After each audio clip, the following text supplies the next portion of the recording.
Good afternoon. Today and tomorrow, NATO Defence Ministers will meet, and we will meet to discuss how to take forward the decisions we made at the summit in Warsaw, both on how to increase NATO's deterrence and defence, and also on how to project stability beyond our borders. We will mark progress in plans for more NATO presence in the eastern part of our alliance and also in the Black Sea region.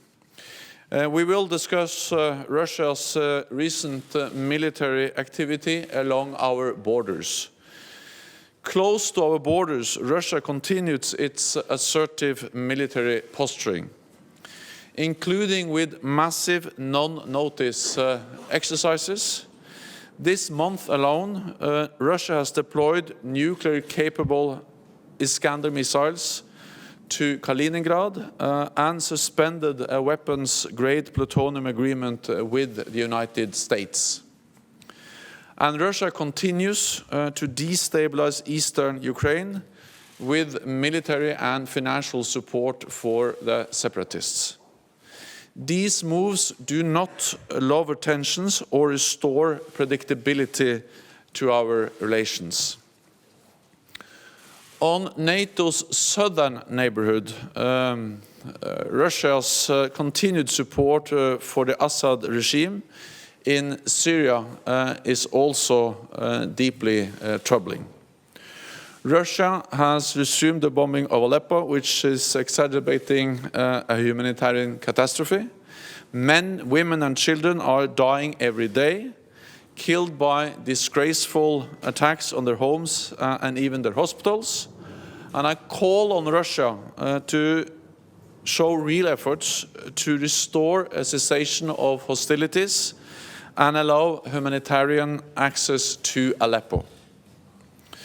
The deployment of the Kuznetsov carrier group to the eastern Mediterranean raises concerns that these assaults could increase. We need to see an end to indiscriminate attacks. Dialogue is especially important when tensions run high. And NATO is committed to pursuing both strong defense and dialogue with Russia. Later today, we will take decisions on our planned training and capacity building in Iraq. We will consider the future of our Aegean deployment and decide a possible maritime role for NATO in the central Mediterranean, which could support the EU's Operation Sophia. Tomorrow, we will meet with EU High Representative Federica Mogherini and discuss how to enhance NATO-EU cooperation even more. Together, we are stronger, more capable of tackling the shared challenges we face. Just over 3 months ago, at the Warsaw Summit, we can now conclude and convey a clear message that we are on the right track. We are implementing the decisions we made at the summit. And implementing decisions which will keep our people safe in a more dangerous world. And with this, I'm ready to take your questions. Thank you. We're going to start with ARD, please. Mr. Secretary General, what does it mean, the transfer of troops to the Baltic states, NATO troops to the Baltic states and to Poland for the relation to Russia? Won't it be even worse? Do you have any reaction from Russia of this transfer of troops, NATO troops? What NATO does is defensive, it is proportionate, and it is fully in line with our international commitments. But it is important and it is necessary that NATO responds and that we are delivering a response when we see the substantial and significant military buildup of Russia over a long period of time. Russia has tripled defense spending. Russia has invested heavily in modern military equipment. They have conducted large-scale no-notice exercises close to NATO borders. but perhaps most importantly, Russia has been willing to use military force against neighbors. We have seen that in Georgia, and we have seen it in Ukraine with the illegal annexation of Crimea and the continued destabilization of eastern Ukraine. So therefore, NATO has to respond. We are responding in a responsible, measured way. We are deploying 4 battalions to the eastern part of our alliance, to the 2 Baltic states and Poland. We have increased the readiness of our forces, but what we do is defensive, and it's proportionate, and we continue to strive for a more cooperative and constructive relationship with Russia. And for NATO and for me, there is no contradiction between strong defense, a predictable and firm response to a more assertive Russia, and to continue to work for dialogue and for de-escalation and for a more cooperative and constructive relationship with Russia. Thank you. We're going to go to the Baltic News Service, please. Good afternoon, Secretary General. Speaking of other Russian activities in the Baltic Sea region, there was a concern from NATO side several months ago about Russia's warplanes' behavior, which were flying over the Baltic Sea. In response to that, Russia's proposed to fly over the Baltic Sea with the warplanes with the transponders turned on. Thus, NATO responded to that, and could you tell the content of that response? Thank you. We have now a dialogue with Russia on issues related to risk reduction and transparency concerning military activity along our borders. And since we have seen such a strong increase in military activity, both at sea and in the air, there is an increased need for mechanisms to avoid incidents and accidents. Because we have to avoid them happen, and if incidents or accidents happen, we have to make sure that they don't spiral out of control and create really dangerous situations. And we have seen some buzzing of American ships in the Black Sea and the Baltic Sea. We have seen some irresponsible behavior of some Russian planes intercepting NATO planes, being very close. And we have seen other incidents and accidents, for instance, the downing of the Russian plane over Turkey some months ago. So therefore, we have been very focused over a long period of time on how can we avoid these kind of incidents and accidents, how can we increase air safety and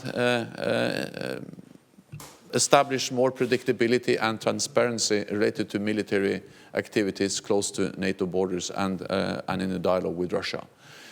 Russia put forward some proposals on the table this summer in July. I met with Foreign Minister Lavrov in New York and we discussed these proposals. NATO has responded and we are now in a dialogue with Russia on how to follow up the different proposals, the different ideas to create more predictability, more transparency, and to develop mechanisms for risk reduction.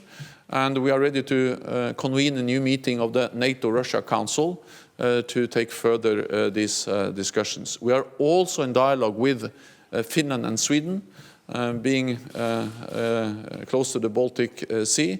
They are also engaged in these issues related to how we can take forward their work on risk reduction and transparency. Last question to BBC, please. Secretary General, good afternoon from the BBC.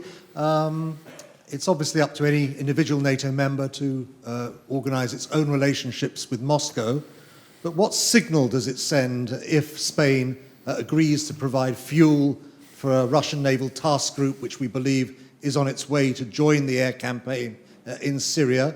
Have you made any personal démarche to the Spanish to ask them not to supply fuel? Could you give us a sense also of the mood within the alliance as to this subject, and whether you expect there to be a collective démarche to your Spanish colleagues today to ask them to reconsider any idea of supplying fuel to a Russian ongoing military operation?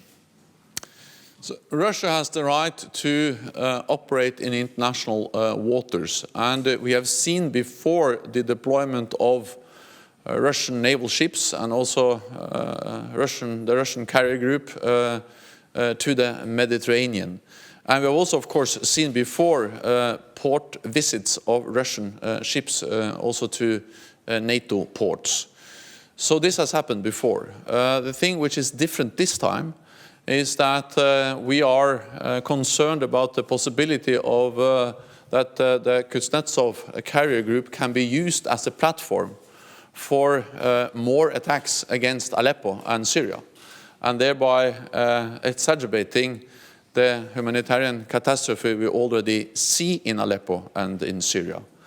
And therefore, we are following this more closely, and we are concerned about the potential of increased Russian airstrikes against Aleppo. It is up to each and every nation and each ally to decide, and it's not for it's a decision which has been taken by individual allies whether they provide fueling and supplies to Russian ships. But this time I have conveyed a very clear message that we are concerned about the potential use of this carrier group to increase attacks against Aleppo. An alliance which is reinforcing its own borders against Russia, and one alliance member is potentially fueling an ongoing Russian military operation. As I said, it's up to each nation to decide, and that has been a NATO policy for many, many years. But we are concerned about the potential use of this carrier group to increase attacks on Aleppo. And I know that all allies are aware of our concerns, and they also expressed concerns themselves regarding the Russian attacks on Aleppo. And the Madrid government has been made aware of your collective concerns? All allies are aware of our concerns, and they share our concerns about Russian airstrikes against Aleppo. And we have seen the humanitarian catastrophe becoming even worse over the last weeks. That's all we have time for now. The Secretary General will be back to brief you at 6:30. Thank you very much. Thank you.